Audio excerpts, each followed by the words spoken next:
नमस्कार। स्वागत है आपका एक बार फिर से आपके अपने इस चैनल पर जिसका नाम है योर पर्सनल अकाउंटेंट।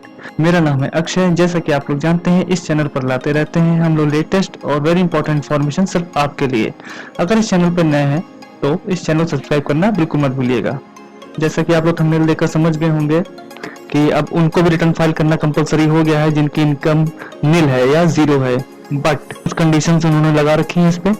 अगर वो कंडीशन आप फुलफिल करते हैं तो आपको अपना आईटीआर फाइल करना पड़ेगा भले ही आपकी इनकम जीरो हो। चलिए जान लेते हैं वो कंडीशंस क्या हैं।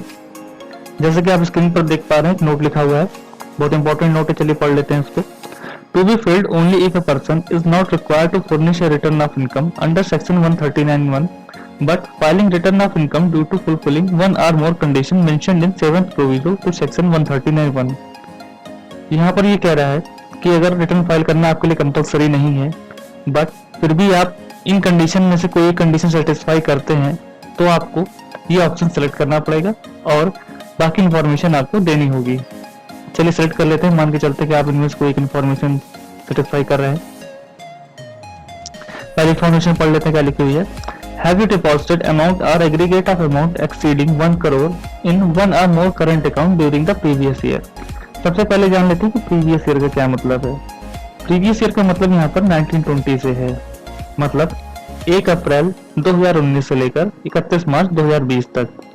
अगर इस पीरियड में आपने अपने एक या उससे ज्यादा के करंट अकाउंट में 1 करोड़ रुपए से ज्यादा जमा कराए हैं तो आपको यहाँ पर उसकी डिटेल देनी होगी। तो आपको करना होगा यस और कितना रुपया आपने जमा कराया है करंट अकाउंट में तो वो आपको यहाँ पे भरना होगा। दूसरी इन्फॉर्मेशन देख लेते हैं। Have you incurred expenditure of an amount or aggregate of amount exceeding 2 lakh for travel to a foreign country for yourself or for any other person? ये कह रहे हैं कि यहाँ पे अगर आप किसी फॉरेन कंट्री के ट्रैवलिंग पे गए हैं और आपने 2 लाख रुपए से ज्यादा खर्च किया है अपने ऊपर या किसी और पर्सन के लिए भी आपने अमाउंट खर्च किया हुआ है तो उसकी डिटेल आपको यहाँ पर देनी है। आपको करना होगा यस और कितना पैसा आपने खर्च करा है उसकी डिटेल आपको यहाँ पे भरनी होगी। तीसरा पॉइंट देख लेते हैं। Have you incurred expenditure of amount or aggregate of amount exceeding 1 lakh on consumption of electricity during the previous year? अगर आपने प्रीवियस ईयर में 1 लाख रुपए से ज्यादा का इलेक्ट्रिसिटी बिल पेमेंट करा है तो उसकी डिटेल भी आपको यहाँ पर देनी होगी।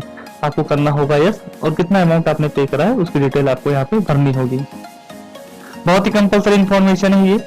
अगर आपने इन तीनों में से कोई कंडीशन सेटिस्फाई कर रहे हैं तो आपको यहाँ पे उसकी डिटेल देनी होगी, कंपलसरी है ये। अगर आप नहीं देते हैं तो आपके लिए नोटिस आ सकता है तो आप उससे ज्यादा परेशानी कर सकते हैं।